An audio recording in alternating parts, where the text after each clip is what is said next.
Hello and welcome to the Stockyard Industrial Lead. It's been a long time since I posted a video and I had to dust the cobwebs off my tripod, but here finally I have a layout update for everyone. I thought this would be a good time because I just finished some scenery, this area over here that I have to show you, and I've got some other improvements that I've been working on, slow but sure, but so I thought this would be a good opportunity to go ahead and post a little layout tour and just kind of an update video of all the progress. And I'm hoping that in the future we'll have more videos for you. So join me as we go around and do a little layout tour. So the first scene that you see when you come downstairs in the basement now is this Bellevue neighborhood right over here. And it's just past this little farm scene that I'll probably be working on next, which is at the end of the layout. So you can see this is kind of a little island, that peninsula that sticks out here. This is the end of the layout. Back in the olden days, the layout used to continue from here, but I cut it back and this is where it ends now. So this little corner back here is Bellevue. There's some industries that you see there on the right and in the back. And on the left, this is open space that is basically in between Bellevue and South Omaha. So it's a nice little spot to kind of stretch the size of the layout out so that you have, just some empty space to make the layout, feel a little bigger than it really is. So this is a neighborhood that's roughly based on the Bellevue area. This is Chandler Road here, which is a real street in Bellevue, for example. The houses are maybe a little bit older. These bungalows are kind of a little bit older era than what's really in Bellevue. Let's see, there's a view of Chandler Road. This is manually controlled for the grade crossing, by the way. And right now the lights are just either on or off. I want to upgrade this to flashing with sound in the future, but this works for op sessions right now. And the conductor controls it. The train comes to a complete stop before crossing, and then you turn on the signal manually. Since the only train through here is the local, it doesn't need anything high tech. So here's the neighborhood down here. Here we've got our local stopped with the Railcar America C415. For those of you who don't know, this is an old IHC model that I've upgraded with Caddo drive and Caddo trucks, and it's got a Soundtrax Tsunami 2 sound decoder in it, so it works really nice now. And back here, this house is more typical of what the real Bellevue suburban scene is like in this area. This is one of the Walthers kits, and across the street from that house is Gemini Park, which they're actually is a park like that in Bellevue that actually did have a capsule like similar to this, so I've kind of recreated it a little bit. And so here we have the appropriately named Gemini siding, and this is a place where the locomotive can run around the freight cars to switch the Bellevue industries back here. And there's 3 industries that we have, and again want to point out the little layout diagrams that we have that show you where to spot the cars and where the industries are. So back here's the Bellevue leader, which gets newsprint. You can see a little Proto 1000 newsprint car hanging out in there. The structure is by no means completed. It's just kind of roughed in for now, so it's still got some work to do.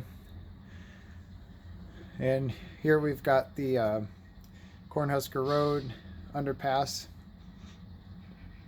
And then 2 more industries over here. We've got Payless Cashways, which is a lumber yard. And then next to that is the ready mix concrete site. And then we've got a little bit of a tail track here that ends just before the bridge, and so that can be used to maybe do some off-spot staging, and also just to stage cars as this industry is being switched. So that's Bellevue, and as I mentioned, I might work on this scenery on the farm scene over here in the river next, or the creek rather. This is Papio Creek, but we'll see. It's always kind of fun after you finish a project to think, oh, what am I going to do next? And it's fun with a layout like this. You get a little bit of variety. Do I want to do some more scenery? Do I want to do some structures? Maybe work on some freight cars, whatever. So let's go down to South Omaha. This is a somewhat new industry that I just added in the last few months. This is a grain elevator, which is Schooler. There's an actual Butler Welsh grain elevator in South Omaha. Butler Welsh was absorbed into the Schooler company. and so I decided to incorporate it into this space. And then just past that is a cold storage facility, appropriately named United States Cold Storage. And this is one of the real industries in South Omaha that's been historically switched by the South Omaha Terminal, which is the area that the Railcar America switches. The track into Bellevue is loosely follows the Rock Island prototype going through Bellevue. And then next to that we have Darling International, which is a rendering plant. So you got the tank cars for that here. Something overlooked is the City of Omaha sewer spur right there. They get some chemicals. And then we've got a couple tracks back here for transloading. The transload site gets some drywall cars like that centerbeam flat car over there, and then also some box cars with auto parts and various things. And then back here we've got the Albright Depot, which is modeled after the prototype. This also serves as the Railcar America yard office. And then here we've got our Washington Street signals. Again, conductor controlled, similar to Chandler Road over there. And this one has auto traffic, which is on right now. You can see the green signals. And then when there's rail traffic, switch it over there, which turns the signals red for the vehicle traffic, and the train gets a proceed signal. Our last industry is Millard Refrigerated Services. Again, another prototypical South Omaha industry. This one's actually switched by the Union Pacific, but decided to bring it under my short line here. So essentially all these industries in one way or another have some Omaha, South Omaha heritage. And then finally we've got our Q Street Bridge and the South Omaha Yard. And then way down there you can see the interchange track that I recently added. And this is kind of a cool feature now, because not only can I have longer trains that can come through the yard, and then this kind of serves as a longer drill track to switch this end of the yard, whereas before it was you were basically only able to block cars from the other end. You can also stage an interchange train down here, like we got the BN SW1000 right now. And another advantage is it now connects this UP track back here, which here we've got our UP interchange train back here. And so we can stage a train here, and it can come down, go to the interchange track and come into the yard. So this track here actually has a purpose. If you're wondering what these lumber loads are doing, I used the car for the local down there, so I just stole it from there. I should have put it back for this video, but I forgot.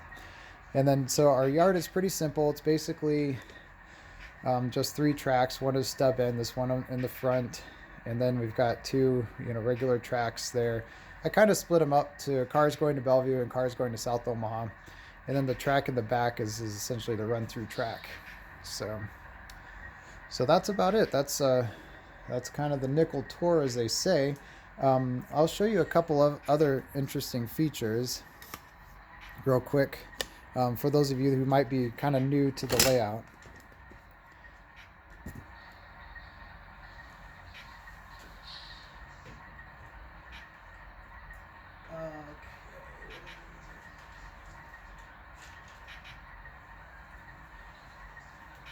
So for those of you who don't know this, when I have an operating session, I have a crew of 2 people, a conductor and an engineer. The engineer gets to run the locomotive at the discretion of the conductor. The engineer gets to use this proto throttle to run the train.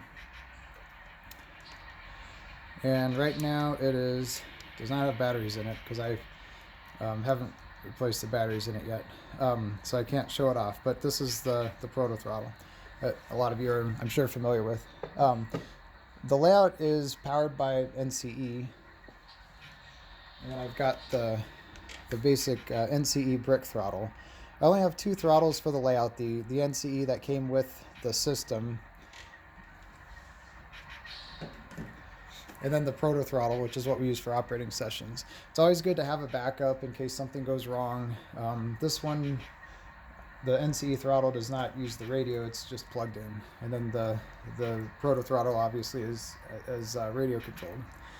The conductor gets the paperwork, which is usually a switch list like this, and this tells the conductor where to pick up the cars at, and which cars get spotted where, and then also shows them what loads they have. The other thing the conductor gets is this set of keys. Some of you may have seen this before. The keys, there's a few different keys, kind of like real conductors get. At each switch that is on the main line, I have a padlock, which is to simulate the switch being locked or unlocked. And so that's what the little tiny suitcase key is for.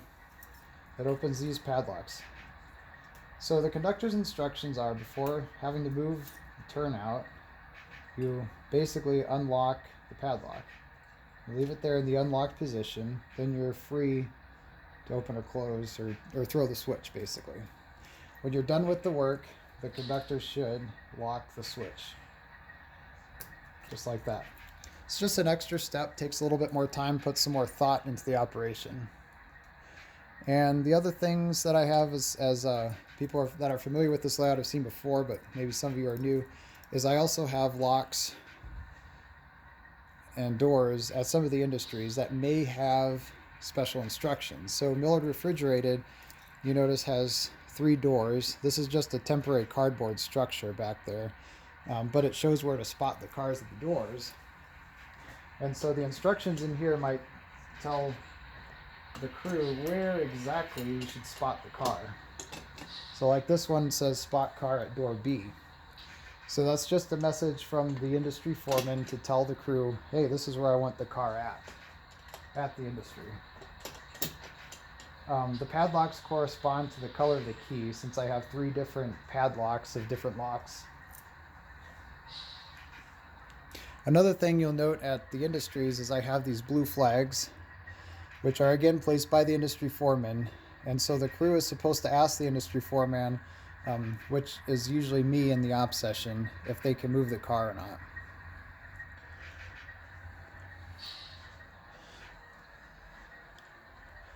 And then, so basically during the op session, the foreman will move the blue flag for the crew. After the crew is done with the work, they'll tell the industry foreman, hey, I'm done working here. And then I'll put the flag back for them. It just sits on the rail like that.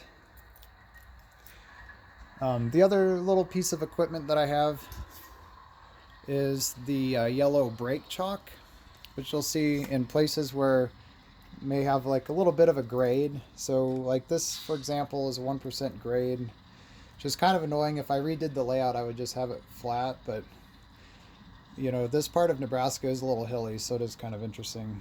But if you don't want a car rolling,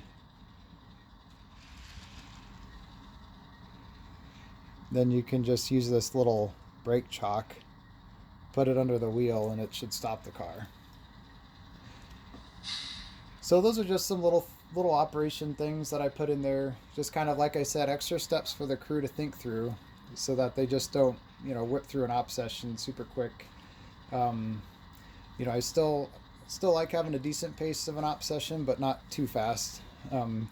And just, you know, overall just want the crews to have fun and try to make things a little prototypical as much as I can. So that's one of the fun things I think about model railroading, is that, you know, even though our scale is HO 187, the actual operations can be 1-to-1 scale. So that's about all the updates for now. As I mentioned, I'll probably do this little farm scene to the left here next. I'm also thinking about building this structure up here. But yeah, there's just a lot of opportunities of things to do. Here's just another view of the neighborhood recently completed. This is kind of my first basically attempt of doing scenery pretty much all by myself. I've worked on other people's layouts before, but haven't done something like this. I did have help from my 2 daughters, 4 and 7. They enjoyed working with the the trees. These are super trees from Woodland Scenics that required gluing and adding foliage to. So they enjoyed helping with that. They also liked helping with figuring out where to put the various weeds and other shrubbery around here. So it's kind of fun to involve kids. You know, it's hard to get them involved in some of the real fine points of the hobby, like, you know, building this C415, for example. But some of the scenery stuff is kind of neat to have some of the rest of the family help out with. So anyways, that's all I've got for today. Like I said, I hope to do more videos, especially with the scenery completed. It'd be fun to do some more videos showing the trains moving and showing more operations.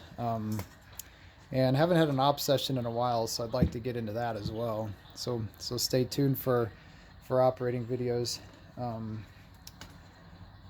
But yeah, and if anyone else has any questions or comments, feel free to leave a comment below. And also, I might be doing another like kind of Q&A session on Facebook sometime soon, which I haven't done in a while. But yeah, so that's about all here from the Stockyard Industrial Lead. Thanks for joining me on this tour. Again, if you have any questions or comments, feel free to leave them below. It's kind of fun to show different things, but it helps to know if you're interested in a specific item. Just let me know, and we can, you know, I can maybe try to do more videos or focus on that. So, all right, thanks again for joining me here on this Stockyard Industrial Lead. Oh, one other thing I want to mention. So the Stockyard Industrial Lead, you may or may not know, has a bit of an association with the SPSF Railway, because in my kind of slightly adjusted universe, the SPSF has trackage rights up here to Omaha, which in reality it was Kansas City Southern, but that's why I've got some of the SPSF cars through here. And so anyways, I do have a shop now. I'll link it below, a little storefront on Redbubble that makes some SPSF stuff if you're interested. So I'll link that in the links below as well. So just wanted to mention that. All right, thanks again for joining me, and I'll see you again next time, and hopefully it won't be as long. Thanks, bye.